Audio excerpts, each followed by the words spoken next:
Hello दोस्तों, नमस्कार। स्वागत है आप सभी का आशीष क्लासेस पर। बात करेंगे आज के द हिंदू एडिटोरियल की। ये है सेशन नंबर 83।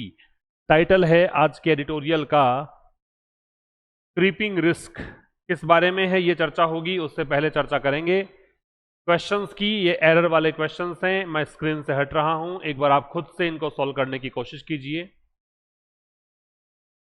अब देखिएगा, पहला सेंटेंस क्या बोलना चाह रहा है। इंडस्ट्रियल एक्सीडेंट्स अकर्स नहीं आएगा, अकर क्योंकि एक्सीडेंट्स प्लूरल है। ड्यू के साथ लगेगा टू, इस कारण से। नेग्लेक्ट मतलब उपेक्षा है, नाउन है, और नेग्लेक्ट किसका है दे रखा है, तो द लगेगा द रिस्क। विच से पहले रिस्क बहुवचन है तो यहां आएगा build over time, and is नहीं आर क्योंकि रिस्क के लिए आ रहा है। तो ये कुछ एरर्स यहां पे थी। पहली गलती, अकर्स की जगह अकर क्योंकि एक्सीडेंट्स प्लूरल है। ड्यू के साथ टू लगता है के कारण। नेग्लेक्ट नाउन है, किसकी नेग्लेक्ट, किसकी उपेक्षा, रिस्क की उपेक्षा, तो दे लगेगा। विच रिलेटिव प्रोनाउन रिस्क के लिए आ रहा है, बहुवचन है इसलिए बिल्ड आएगा। फिर इज के स्थान पे आर आएगा क्योंकि एक्सीडेंट्स प्लूरल दे रखा है। अब इसका ट्रांसलेशन ये हुआ कि औद्योगिक दुर्घटनाएं जो हैं वो घटित होती हैं किस कारण, खतरों की उपेक्षा के चलते। जो खतरे हैं उनकी हम उपेक्षा करते हैं, इसके चलते ये सब घटित होता है। विच बिल्ड ओवर टाइम, और ये जो खतरे हैं ये ओवर टाइम बिल्ड होते हैं, मतलब धीरे धीरे। ओवर टाइम का मतलब यहां पे क्या है, इसका मतलब है ग्रेजुअली, ये धीरे धीरे बिल्ड होते हैं। And are ignored by authorities, और अधिकारियों के द्वारा इनकी उपेक्षा की जाती है। तो ये पहले प्रश्न का आंसर है। दूसरा देखिए, द बॉयलर एक्सप्लोजन इन शक्ति। यहां एक्सप्लोजन जो है वो नाउन है, एक वचन है, तो यहां पे हैज आएगा। सब्जेक्ट इसका ये एक्सप्लोजन है, एक वचन है इसलिए हैज आएगा। तो बॉयलर एक्सप्लोजन जो हुआ शक्ति नामक जगह पर, हैज किल्ड। अब यहां पे इस एक्सप्लोजन ने क्या किया, 20 लोगों को मार दिया। तो पीपल्स नहीं आएगा, पीपल आएगा। क्यों पीपल्स क्यों नहीं आएगा, क्योंकि यहां पे पीपल्स का मतलब देश होता है और पीपल का मतलब लोग है। And share similarities with Visakhapatnam gas leak and Neyveli blast. ये दोनों ही घटनाओं के नाम हैं, निश्चित घटनाएं हैं। दोनों से पहले दे लगेगा, यहां भी दे आएगा और यहां भी दे आएगा। ठीक है भाई, रिपीट कर रहा हूं। बॉयलर एक्सप्लोजन जो हुआ शक्ति में, उसने 20 लोगों को मार दिया। और शेयर सिमिलैरिटीज का मतलब है इनमें समानता है। समानता किस चीज की है, विशाखापट्टनम गैस लीक की और नेवली ब्लास्ट की। नंबर 3 देखिए, सेफ्टी सिस्टम्स वर आएगा, यहां पे सिस्टम्स प्लूरल है इसलिए। तो सेफ्टी सिस्टम्स जो थे वो इनएक्टिव थे, निष्क्रिय थे, या फिर कहें कि वो प्रॉपरली कैलिब्रेटेड नहीं थे। अब प्रॉपरली जो है वो एडवर्ब ऑफ मैनर है, वो कैलिब्रेट से पहले आएगा। या फिर कहें कि प्रॉपरली एडजस्टेड नहीं थे, ये सही तरीके से इनको एडजस्ट नहीं किया गया था। आफ्टर द लॉकडाउन, लॉकडाउन निश्चित है, तो कौन सा लॉकडाउन हमें पता है, कोरोना के बाद की बात कर रहा है। तो द लॉकडाउन विच लेड, चूंकि पास्ट की बातें हैं, तो इस घटना ने क्या किया, ये कारण बना किसका, एक्सप्लोजन का, बहुत सारे केसेस में। सेफ्टी सिस्टम्स जो हैं वो इनएक्टिव थे। सुरक्षा सिस्टम जो तंत्र था वो निष्क्रिय था, या फिर काम नहीं कर रहा था, या फिर कहें कि प्रॉपर तरीके से इसको एडजस्ट नहीं किया गया था। किसके बाद, लॉकडाउन के बाद। और इसके चलते क्या हुआ, बहुत सारे केसेस में एक्सप्लोजन हुए। और चूंकि बहुत सारे में एक्सप्लोजन भी बहुत सारे हुए होंगे, तो यहां करिए explosions. Number 4, the plant was recently acquired and commission. Plant को हाल में ही अधिग्रहित किया गया, एक्वायर किया गया मतलब अपने अधिकार में लिया गया। ठीक है, इसको मतलब परचेज किया गया, ये समझ सकते हो। एंड कमीशनड, कमीशन का मतलब होता है कोई चीज मतलब किसी को काम करने के लिए लगाना। कमीशन का मतलब यहां पे है काम करने के लिए लगाना, कि आपने काम करने के लिए इसको नियुक्त कर दिया, ऐसा समझ लीजिए। तो इसको काम करने के लिए इसको एक्टिव किया गया। But it operate under full capacity during the blast. लेकिन कह रहा है कि ये ब्लास्ट के समय, विस्फोट के समय पूरी कैपेसिटी पे, चूंकि ड्यूरिंग दे रखा है तो ये कह रहा है उस दौरान क्या चल रहा था। चूंकि घटनाएं पास्ट की है और ये काम कंटिन्यूअस होगा, तो यहां पे आप करेंगे ऑपरेटिंग अंडर फुल कैपेसिटी, पूर्ण क्षमता पे चल रहा था। तो प्लांट को रिसेंटली एक्वायर किया गया और कमीशन किया गया। ये वॉज एक बार से ही काम चल जाएगा, रिपीट करने की जरूरत नहीं है, क्योंकि प्लांट एक वचन सब्जेक्ट इसका दे रखा है। सब्जेक्ट जब एक ही हो तो क्रिया आप एक लगा के भी काम चला सकते हो। तो प्लांट को हाल फिलहाल ही एक्वायर किया गया और कमीशन किया गया, लेकिन ये काम कर रहा था अंडर फुल कैपेसिटी, पूरी क्षमता पर, ड्यूरिंग द ब्लास्ट, जब वो विस्फोट हुआ तब। तो ये गलती थी इसमें। और एक है द करंट सिस्टम पेनलाइजेज, वर्तमान जो सिस्टम है वो दंडित करता है। पेनलाइज का मतलब होता है पनिश करना, तो ये दंडित करता है किसको, डाउन टाइम को। डाउन टाइम का मतलब क्या है? डाउन टाइम से मतलब है कि कोई मतलब मान लीजिए कोई प्लांट है वो ढंग से काम नहीं कर रहा है, वो डाउन टाइम है उसका, ठीक है। तो डाउन टाइम को ये मतलब मान लीजिए किसी ने काम को रोक दिया तो उसको ये सिस्टम पनिश करता है। इंस्टीड में ऑफ लगता है किसकी बजाय? अनसेफ ऑपरेशंस की बजाय, कि असुरक्षित तरीके से चलता रहेगा प्लांट, उसमें फर्क नहीं पड़ रहा, लेकिन अगर आप काम नहीं कर रहे तो उससे इनको फर्क पड़ता है। एंड डू नॉट इंकरेज, अब चूंकि देखो ये सिस्टम जो है करंट सिस्टम एक वचन है, तो यहां पे डू नॉट नहीं आके क्या आएगा? डज नॉट आएगा। और ये डज के साथ बेस फॉर्म आएगी तो क्या आएगा? इनकरीज आएगा। मेंटेनेंस शटडाउन, शटडाउन के स्थान पे शटडाउन कर दो, कि मेंटेनेंस के समय जब जब बंद रखे जाते हैं प्लांट्स, उस समय की बात ये कर रहा है। रिपीट कर रहा हूं, इसका मतलब क्या है? करंट सिस्टम जो है, वर्तमान का जो सिस्टम है, वो पिनलाइज करता है या पनिश करता है या दंडित करता है किसको? जब फैक्ट्री वगैरह बंद रहती है तो उसको तो दंडित कर देंगे। किसकी बजाय? इसकी बजाय कि आप असुरक्षित तरीके से चलाए जाते हो प्लांट्स को, उस समय कोई फर्क नहीं पड़ रहा आपको, लेकिन जब आप बंद करके बैठ गए कि भाई अभी थोड़ी सी खतरा हो सकता है, इसलिए हम डाउन टाइम करार दे देते हैं, डाउन टाइम घोषित कर देते हैं, तो ये आपको ये चीज जो है आपको सहन नहीं होती। और फिर कह रहा है कि ये प्रोत्साहित नहीं करता है मेंटेनेंस शटडाउन, मतलब जब मेंटेनेंस करने की बारी आए, मेंटेनेंस के समय मान लीजिए प्लांट को बंद रखना पड़ जाए, तो इस चीज को प्रोत्साहित नहीं करता। ये सब गलतियां हैं इसमें। अब आइए बात करते हैं कि एडिटोरियल किस बारे में है। तो ये एडिटोरियल डिस्कस करता है इंडस्ट्रियल एक्सीडेंट्स को, औद्योगिक दुर्घटनाओं को, विशेष करके बॉयलर एक्सप्लोजन। बॉयलर जो होता है वो स्टीम जनरेटर होता है, वो भाप बनाने का काम करता है, और इससे जो विस्फोट होते हैं फैक्ट्रीज वगैरह में, उसकी ये बात खास करके कर रहा है और हाईलाइट कर रहा है कि ये इवेंट्स जो हैं, ये घटनाएं कोई अचानक नहीं होती हैं, बल्कि ये धीरे धीरे जो आप उपेक्षा करते आए हैं कई समय से, काफी समय से, खतरों की जो उपेक्षा करते आए हैं, इग्नोर करते आए हैं, उसका ये परिणाम है। ठीक है, तो ये औद्योगिक जो एक्सीडेंट्स हैं, जो इंडस्ट्रियल एक्सीडेंट्स हैं, उसके बारे में डिस्कशन है। खास करके बॉयलर एक्सप्लोजन की चर्चा हम करेंगे। चर्चा करेंगे कि ये इवेंट्स जो हैं, ये घटनाएं जो होती हैं, औद्योगिक जो दुर्घटनाएं होती हैं, ये अचानक से नहीं होता, बल्कि आप बहुत लंबे समय से जो उपेक्षा करते हैं खतरों की, आप खतरों की तरफ प्रॉपर ध्यान नहीं देते हैं, उसके कारण ऐसा होता है, ये कहना चाह रहा है। अब आइए विस्तार से डिस्कशन स्टार्ट करते हैं। टाइटल है एडिटोरियल का क्रीपिंग रिस्क। क्या टाइटल है? Creeping risk. क्रीप मतलब होता है रेंगना, ठीक है। क्रॉल सिनोनिम होता है इसका, क्रॉलिंग, जैसे सांप रेंगता है वैसे उसको बोलते हैं क्रीप। और क्रीप रेंगना है, तो रेंगने से रेंगने से अगर मान लो कोई चलेगा तो बहुत धीमा चलेगा, तो इसका मतलब धीमा है। और रिस्क का मतलब क्या है? खतरा। तो यहां पे तो है धीमा कह सकते हो, चोरी छुपे कह सकते हो। चूंकि रेंग कर कोई आ रहा है तो आपको नोटिस भी नहीं कर पाओगे जल्दी से उसको, आपके ध्यान में वो चीजें आएंगी नहीं कि वो कोई रेंग के आ रहा है, तो समझ में नहीं आएगा कि भाई कोई आया भी है। तो चोरी छुपे प्रवेश करना कह सकते हो, धीमा कह सकते हो, धीरे धीरे कह सकते हो। ये तो कह दो धीरे धीरे या धीमा। रिस्क मतलब खतरा। आगे है बिल्टअप। बिल्टअप का मतलब होता है एकत्रित होना। बिल्टअप का मतलब इकट्ठा होना, एकत्रित होना। नेग्लेक्ट का मतलब है उपेक्षा।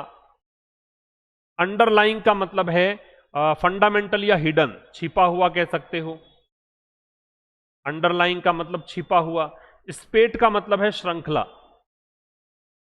और स्केलिंग का मतलब है जमाव।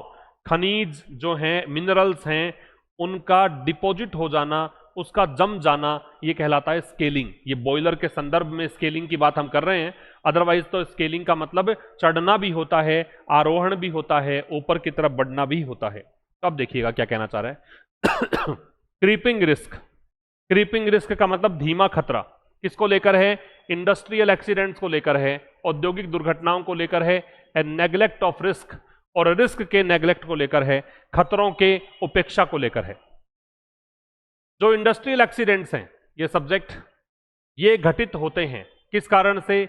नेग्लेक्ट के कारण, उपेक्षा के कारण। उपेक्षा किसकी? खतरों की। खतरे कौन से? जो बिल्टअप हुए हैं, इकट्ठे हुए हैं। ओवर टाइम मतलब ग्रेजुअली, धीरे धीरे। समझ में आ गई बात? ये क्या कहना चाह रहा है? रिपीट कर रहा हूं। जो औद्योगिक दुर्घटनाएं हैं वो घटित होती हैं किस कारण से? उपेक्षा के चलते। उपेक्षा आपने किसकी करी? उपेक्षा करी आपने खतरों की। अब आप कहोगे सर आपने कॉमन एरर में तो दे लगवाया है यहाँ पे, यहाँ दे क्यों नहीं है? तो मेरे भाई मैंने हमेशा कहा है कि जब भी आप यहां तक की बात करोगे तो उसमें आप ग्रामर की गलतियां न निकालें। तो ये ग्रामर की गलती तो है, यहां दे आएगा। ठीक है। तो इंडस्ट्रियल दुर्घटनाएं जो हैं वो घटित होती हैं किस कारण से कि आपने जो खतरे धीरे धीरे जमा हो रहे थे, एक्यूमुलेट हो रहे थे, गैदर हो रहे थे, उनकी आपने धीरे धीरे उपेक्षा करते गए, उस कारण से ऐसा होता है।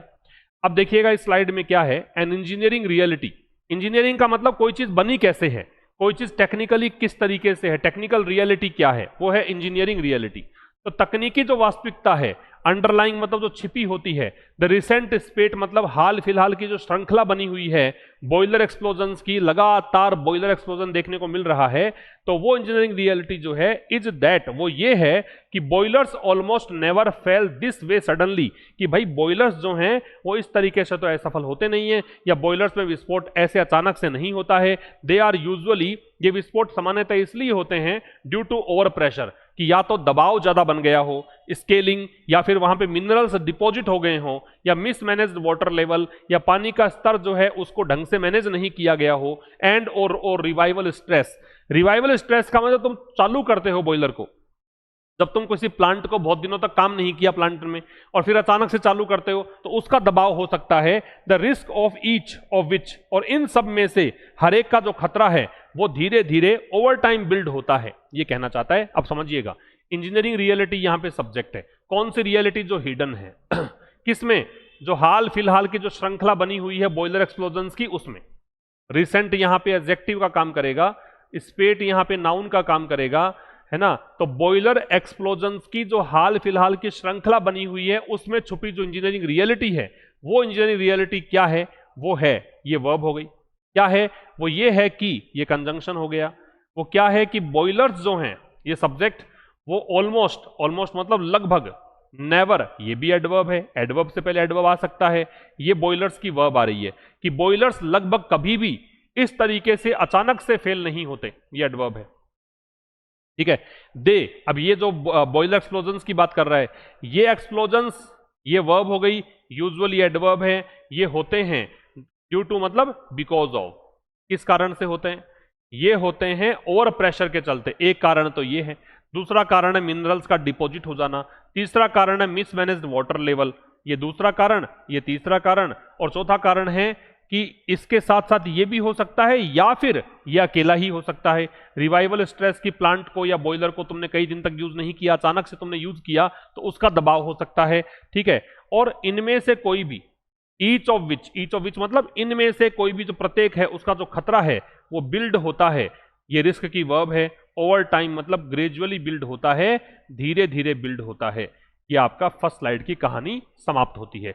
अब आगे बढ़ते हैं, सेकंड स्लाइड पर आते हैं, क्या कहना चाह रहा है देखिएगा। दूसरी स्लाइड में शेयर सिमिलैरिटीज का मतलब है समान विशेषता होना, है ना, समान विशेषता होना, दोनों के फीचर्स सेम होना। अनकैलिब्रेटेड का मतलब है जो ठीक ढंग से समायोजित नहीं है, ठीक है, ठीक तरीके से समायोजित नहीं होना, एडजस्ट नहीं होना, समायोजित नहीं होना। और ट्रिगर का मतलब है कारण बनना, कि किस कारण से कोई चीज हुई है उसको बोलते हैं ट्रिगर होना, ठीक है। अब ये क्या कहना चाह रहा है देखिएगा, इसमें ये कह रहा है कि द बॉयलर एक्सप्लोजन इन शक्ति छत्तीसगढ़, छत्तीसगढ़ में एक जिला है, शक्ति नामक क्षेत्र है, वहां पर जो बॉयलर एक्सप्लोजन हुआ है इसमें कितने लोग मारे गए? 20 लोग मारे गए।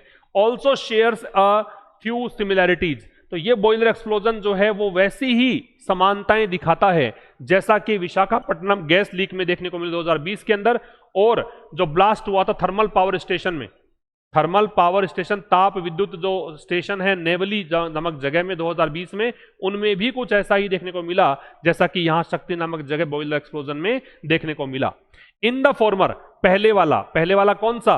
पहले वाला ये वाला विशाखापट्टनम वाला, दो की बात करिए, एक विशाखापट्टनम वाला केस और एक नेवली वाला केस। तो विशाखापट्टनम वाला जो केस है उसमें सेफ्टी सिस्टम जो थे at a unit had been inactive, वहां पे सुरक्षा सिस्टम जो थे यूनिट में जहां वो प्लांट था वहां पे वो इनएक्टिव थे, निष्क्रिय थे, और या फिर एडजस्ट नहीं किए गए थे ढंग से। और फॉलोइंग ए पोस्ट लॉकडाउन रीस्टार्ट, कहा था ना रिवाइवल स्ट्रेस, ये यहां देखने को मिला था। काफी दिनों तक लॉकडाउन में इसको यूज नहीं किया गया, जब यूज किया गया तो यहां पे कुछ ऐसा देखने को मिला। जबकि दूसरा जो है plant restart process triggered, plant को रीस्टार्ट करने का जो प्रोसेस है उसने एक्सप्लोजन दूसरे में किया। तो पहले का तो कारण यह था कि एक तो सेफ्टी सिस्टम इनएक्टिव थे या फिर एडजस्टेड सही नहीं थे और लॉकडाउन के बाद से रीस्टार्ट किया था, जबकि दूसरा कह रहा है रीस्टार्ट प्रोसेस ने क्या किया, इसको ट्रिगर किया। तो दोनों के कारण बता दिए इसने। अब देखिएगा सेंटेंस का सब्जेक्ट है बॉयलर एक्सप्लोजन, इसकी वर्ब है बॉयलर एक्सप्लोजन। कहां पर? बॉयलर एक्सप्लोजन की बात कर रहा है, कहां पर? शक्ति नामक जगह पर, छत्तीसगढ़ में। और दैट रिलेटिव प्रोनाउन है, इस बॉयलर एक्सप्लोजन के लिए आ रहा है। तो इसने क्या किया, मार दिया किसको? 20 लोगों को। ऑल्सो एडवर्ब है जो मैन वर्ब से पहले आता है, ये मैन वर्ब है, ये बॉयलर एक्सप्लोजन की वर्ब।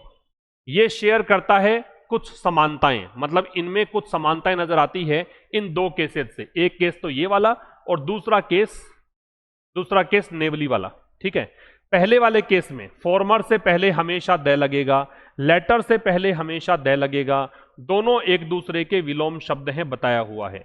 फॉर्मर और लेटर दोनों ही एक दूसरे के विलोम शब्द हैं, दोनों में ही हम दे का प्रयोग करते हैं और दोनों ही किसके लिए आते हैं? सीक्वेंस डिनोट करने के लिए आते हैं। दोनों ही किसके लिए आते हैं? सीक्वेंस बताने के लिए आते हैं, क्रम बताने के लिए आते हैं। तो पहले वाला जो केस है विशाखापट्टनम वाला, ये विशाखापट्टनम वाले के लिए है। वहां पे क्या थे? सेफ्टी सिस्टम्स जो थे एक यूनिट में, वो सेफ्टी सिस्टम्स हैड बीन थे। हैड यहां हेल्पिंग वर्ब है, बीन मैन वर्ब है, इनएक्टिव एडजेक्टिव है, या फिर क्या था? ये कंजंक्शन है। अनकैलिब्रेटेड थे मतलब एडजस्टेड नहीं थे। किसके बाद? फॉलोइंग का मतलब है आफ्टर, प्रेपोजिशन है। किसके बाद? लॉकडाउन के बाद जो रीस्टार्ट हुआ उसके बाद। जबकि ये कंजंक्शन है, जबकि जो प्लांट रीस्टार्ट प्रोसेस जो है उसने ट्रिगर किया, वो कारण बना किसका? एक्सप्लोजन का। किसमें? दूसरे वाले। दूसरा वाला कौन सा? नेवली वाला केस, 2020 वाला केस। क्लियर? आगे आते हैं नंबर 3 पर। इसमें देखिए, कमीशन का मतलब है असाइन टू टास्क, काम देना, काम पर लगा देना, काम पर लगाना। रिजीम का मतलब है स्थिति या system.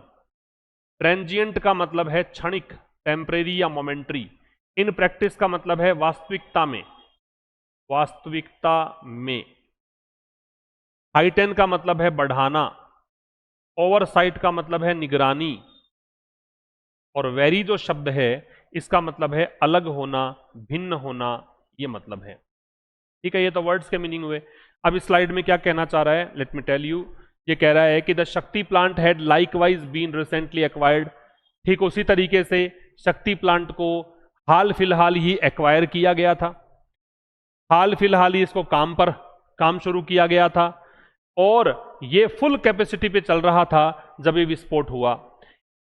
In these unstable operating regimes, अब ये जो अस्थिर संचालन संबंधी सिस्टम है, फेलियर्स ऑफन रिजल्ट, तो इसमें फेलियर्स जो है वो अक्सर परिणित होता है या जगह लेता है किस कारण से? क्षणिक thermal and pressure imbalances. Thermal का मतलब होता है ताप, टेम्परेचर। तो क्षणिक जो ताप और दबाव का जो असंतुलन होता है उस कारण से फेलियर घटित होता है। हाउएवर, हालांकि इन प्रैक्टिस, अगर वास्तविकता में बात करोगे, neither the national boiler inspection regime, ना ही तो राष्ट्रीय जो बॉयलर निरीक्षण तंत्र है वो, नोर द रेगुलेटरी फ्रेमवर्क, ना ही कोई नियामक सिस्टम, हाइटन ओवरसाइट, वो निगरानी को नहीं बढ़ाता है इन दीज फेजेस, इन स्थितियों में भी। सर्टिफिकेशन इज वैलिड, जो प्रमाणीकरण होता है, सर्टिफिकेशन दिया जाता है, सर्टिफिकेट दिया जाता है, वो वैलिड होता है 1 साल के लिए। यद्यपि बॉयलर कंडीशंस जो हैं वो अलग अलग होती हैं डेली बेसिस पर। आपने सर्टिफिकेट तो बांट दिया कि ठीक है सर्टिफाइड है, सही काम कर रहे हैं, 1 साल दे दिया, लेकिन ये कंडीशन तो डेली चेंज होती हैं, तो सर्टिफिकेट 1 साल के लिए देना कोई मतलब निकलता नहीं है। अब शक्ति प्लांट की बात कर रहा है सब्जेक्ट, ये had helping verb, been main verb, sorry had been यहां पे पूरी हेल्पिंग वर्ब का काम ही कर रहा है। लाइकवाइज का मतलब है सिमिलरली, एडवर्ब है, सिमिलरली।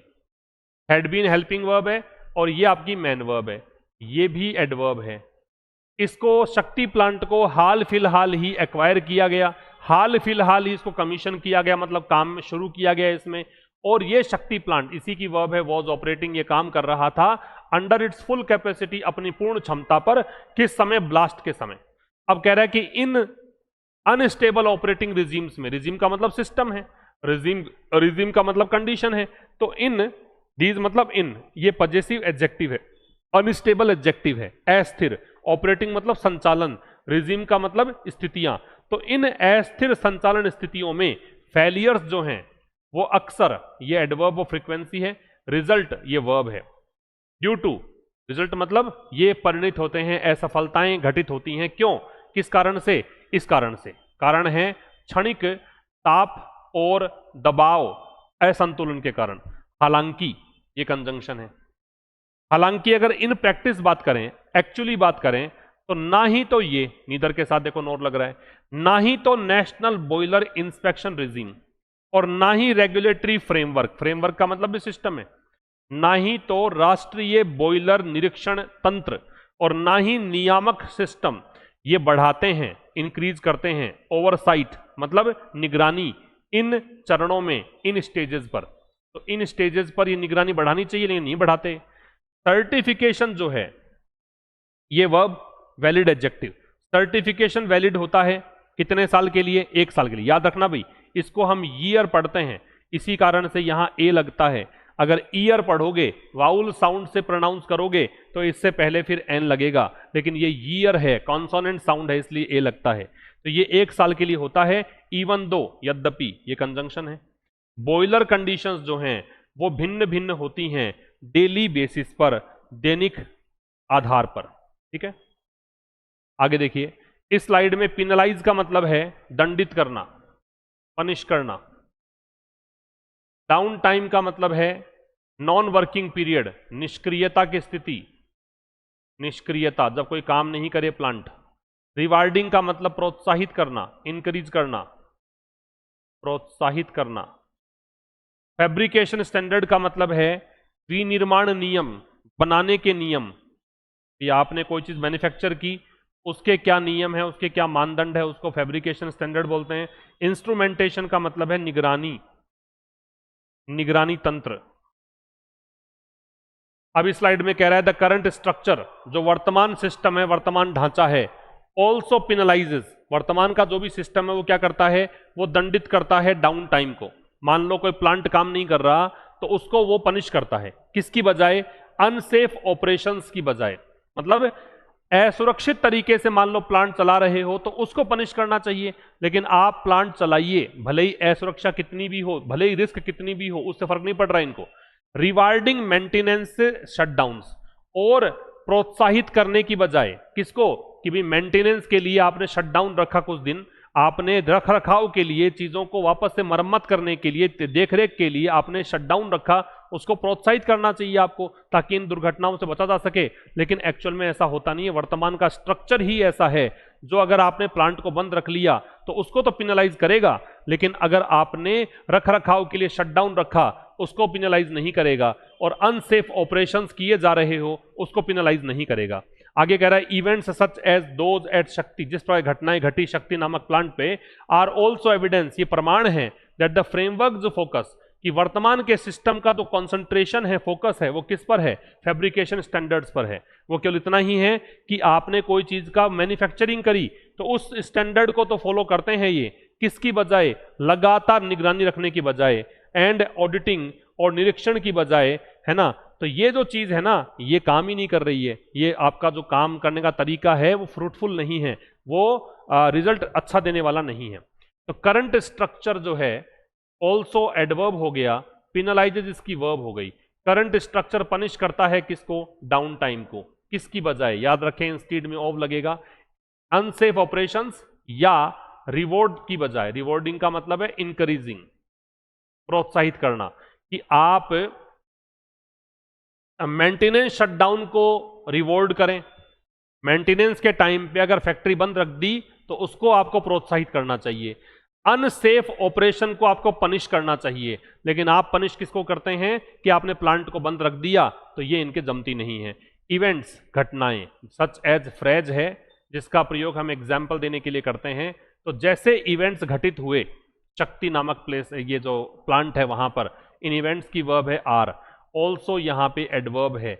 एविडेंस का मतलब है प्रूफ, और एविडेंस के संदर्भ में याद रखिए कि एविडेंस हमेशा ही कैसा होता है, सिंगुलर होता है, ऑलवेज सिंगुलर है।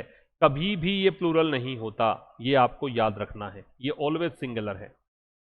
ठीक है, तो कह रहा है शक्ति नामक जगह पे जो ये घटनाएं हैं ये प्रमाण है किस चीज का, ये कंजंक्शन प्रमाण है इस चीज का कि फ्रेमवर्क का जो फोकस है, इस सिस्टम का जो फोकस है, फोकस में लगता है ऑन, वो किस पर है, फैब्रिकेशन स्टैंडर्ड पर, बनाने के स्टैंडर्ड पर, कि आपने कोई चीज बनाई वो कैसे बनाई, किसकी बजाय, रेदर देन का मतलब है इंस्टीड ऑफ, किसकी बजाय, लगातार इंस्ट्रूमेंटेशन की बजाय, कि लगातार आप निगरानी नहीं रखते, लगातार सुपरविजन नहीं करते, आप तो केवल फैब्रिकेशन स्टैंडर्ड फोकस करते हो। और ऑडिटिंग, ऑडिटिंग का मतलब भी क्या होता है, ऑडिट का मतलब भी सुपरवाइज करना होता है, निरीक्षण करना होता है, इंस्पेक्ट करना होता है, तो इंस्पेक्ट या सुपरवाइज कह सकते हो इसको। ठीक है, और ये जो फोकस है ना, इसकी वर्ब है फ्रेमवर्क, मतलब सिस्टम जो वर्तमान में चल रहा है, करंट स्ट्रक्चर जो है उसका फोकस, उस फोकस की वर्ब कर रहा है इज, नॉट है वो एडवर्ब है, और वर्किंग है वो मैन वर्ब है, और ये आपकी हेल्पिंग वर्ब हो गई इज, तो ये काम नहीं कर रहा है। ठीक है, आगे देखिए इस स्लाइड में स्ट्रक्चरल गैप्स का मतलब है संरचनात्मक खामियां, संरचनात्मक खामियां।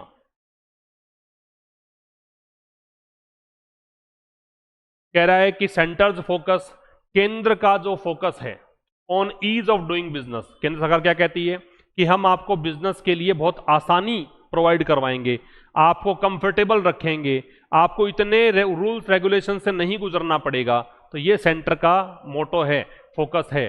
तो इस फोकस ने क्या किया है, हैज फेवर्ड सेल्फ सर्टिफिकेशन, इसने फेवर किया है, साथ दिया है, किसका, स्व प्रमाणीकरण का, कि आपने खुद से ही प्रमाणित कर दिया। ठीक है, शेड्यूल्ड थर्ड पार्टी ऑडिट्स और एक्सटर्नल, थर्ड पार्टी मतलब एक्सटर्नल, बाहर कोई व्यक्ति ऑडिट कर गया उसको, इन प्लेस ऑफ, किसकी जगह पे, सरप्राइज गवर्नमेंट इंस्पेक्शंस, पहले होना क्या चाहिए था कि औचक निरीक्षण होना चाहिए, अचानक से गवर्नमेंट का अधिकारी आए जांच करे, उसकी बजाय थर्ड पार्टी कोई भी ऑडिट करके जा रही है, आप खुद अपने आप सर्टिफिकेशन दे रहे हो कि हम सही काम कर रहे हैं, इस तरह चल रहा है। बॉयलर एक्सीडेंट इंक्वायरी रूल्स, जो बॉयलर दुर्घटना जो इंक्वायरी के नियम हैं वो अधिसूचित किए गए थे 2025 में, whether they will address these structural gaps, और ये जो नियम हैं ये क्या इन संरचनात्मक खामियों को ठीक करेंगे, ये देखना बाकी है। ठीक है, अब ये क्या कह रहा है, सेंटर का फोकस, फोकस में ऑन लगेगा, इस चीज पर फोकस, इस फोकस ने क्या किया है, फेवर किया है, किसको फेवर किया है, सेल्फ सर्टिफिकेशन और शेड्यूल्ड थर्ड पार्टी ऑडिट्स को। थर्ड पार्टी ऑडिट का मतलब है एक्सटर्नल ऑडिट, एक्सटर्नल ऑडिट का मतलब क्या है, इसका मतलब हो गया बाहरी कोई भी व्यक्ति जांच करके जा रहा है, इस ऑडिट को बोलते हैं एक्सटर्नल ऑडिट। ठीक है, किसकी बजाय, सरप्राइज गवर्नमेंट इंस्पेक्शंस की बजाय। बॉयलर एक्सीडेंट इंक्वायरी रूल्स जो हैं ये नोटिफाई किए गए, पैसिव वॉइस से पास्ट इंडेफिनिट का, इन 2025, एडवर्ब ऑफ टाइम है 2025 में। अब ये कह रहा है कि क्या ये जो रूल्स हैं वो एड्रेस करेंगे, ठीक करेंगे इन स्ट्रक्चरल गैप्स को। ये जो चीज है, ये देखो दे की वर्ब तो है विल एड्रेस, और ये पूरा जो है यहां से यहां तक, वेदर से लेकर यहां से यहां तक, इसकी वर्ब ये रिमेन्स है, इस क्लोज की वर्ब है। ठीक है, ये देखना बाकी है, remains to be seen, to be plus third form का मतलब ऐसा होना शेष है, रिमेनिंग है, अभी हुआ नहीं है। ये कंप्लीट हो गया अपना। अब देखिए मैच द कॉलम्स में क्रीपिंग शब्द है, उसका मतलब धीमा बताया था, ग्रेजुअल। नेग्लेक्ट का मतलब उपेक्षा होती है, तो इग्नोर। ट्रांजिएंट का क्षणिक है, टेम्परेरी। पिनलाइज का पनिश, और फ्रेमवर्क का स्ट्रक्चर। आइए क्वेश्चंस में, इस स्लाइड, इस पीडीएफ को पढ़िएगा, पीडीएफ आपको मिल जाती है टेलीग्राम चैनल पर, आशीष क्लासेस नाम से ही टेलीग्राम चैनल है, जो नए बच्चे देख रहे हैं उनको बता रहा हूं, वहां पर ये पूरा पीडीएफ आपको अलॉन्ग विद वोकैबुलरी प्रोवाइड किया जाता है, उसको देखिएगा। क्या कह रहा है, सिनोनिम बताना है क्रीपिंग का, तो क्रीपिंग का सिनोनिम क्या है, ग्रेजुअल। दूसरा शब्द है choose the correct antonym for the word transient, transient का एंटोनिम क्या है, तो ये सिनोनिम मोमेंट्री है, और परमानेंट इसका एंटोनिम है जो स्थायी है, जबकि ये क्षणिक होता है। अगला पूछा है in the context of the editorial what does the term spate refer to. Spate का मतलब सीरीज, अ सडन डिक्रीज नहीं, strict government regulation, large number of similar things, एक जैसी चीजें बहुत सारी हों अगर, उसको बोलते हैं स्पेट। बाढ़ भी होती है, किसी चीजों की बाढ़ आ जाना, एक तरह की चीजें बहुत अधिक मात्रा में घटित होना। अनकैलिब्रेटेड का मतलब क्या है, परफेक्टली अलाइंड नहीं, हाईली सेंसिटिव नहीं, नॉट प्रॉपरली एडजस्टेड जो सही तरीके से समायोजित नहीं है, अलाइंड नहीं है। What does downtime imply in an industrial context as mentioned in the passage? Downtime का मतलब क्या है? The time when workers are on a scheduled strike. जब workers scheduled strike पर हैं. The period when a machine or plant is inactive or not working. जो वो समय जब मशीन और प्लांट जो है वो निष्क्रिय हैं, काम नहीं कर रही हैं. The time taken to build a new factory framework. वो टाइम जो कि लिया गया है नई फैक्ट्री फ्रेमवर्क के लिए. The peak operational hours of a thermal plant. या फिर थर्मल प्लांट में जो ऑपरेशनल आवर्स हैं उसकी बात कर रहा है, ये तो होगा ही नहीं, ये भी नहीं होगा, इन दो में से ही आंसर आएगा. अब डाउन टाइम है तो इसका मतलब वो पीरियड नहीं कि मशीन और प्लांट इनएक्टिव है या काम नहीं कर रही है. द वर्कर्स स्ट्राइक पर हैं, शेड्यूल्ड स्ट्राइक पर हैं, ये भी नहीं, यही कर दीजिए, शेड्यूल्ड स्ट्राइक की तो बात ही नहीं करी इसने. फिर देखिए, according to the editorial which of the following is not mentioned as an underlying reason for a boiler explosion. इनमें से कौन सा कारण नहीं बताया गया बॉयलर एक्सप्लोजन का? और प्रेशर बताया गया था, स्केलिंग बताया गया था, और मिसमैनेज वाटर लेवल बताया गया था, हाई रॉ मटेरियल कॉस्ट कि कच्चे माल की कीमत ज्यादा है, ये नहीं बताया गया था. What similarity does the Shakti boiler explosion share with the Visakhapatnam and Neyveli accident. इनमें क्या समानता है? ये सभी टेरर अटैक के कारण हुए, आतंकी हमले के कारण, कोई मतलब नहीं है. दे ऑल इन्वॉल्वड इनएक्टिव और uncapable safety system during a restart process, ये हो जाएगा. फिर पूछा है how does the current regulatory framework handle the certification of boilers. कैसे हैंडल करता है वर्तमान का सिस्टम सर्टिफिकेशन वाला? Certification must be renewed. क्या इसको रिन्यू किया जाना चाहिए हर सिंगल मंथ में? नहीं. Certificate valid for up to a year even though boiler conditions vary on a daily basis.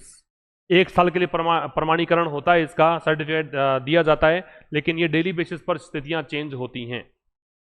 9th पूछा है what can be logically inferred about the government's approach towards ease of doing business in the context of industrial safety. इनमें से क्या logically निष्कर्ष निकाल सकते हो आप गवर्नमेंट की अप्रोच के बारे में? किसको लेकर?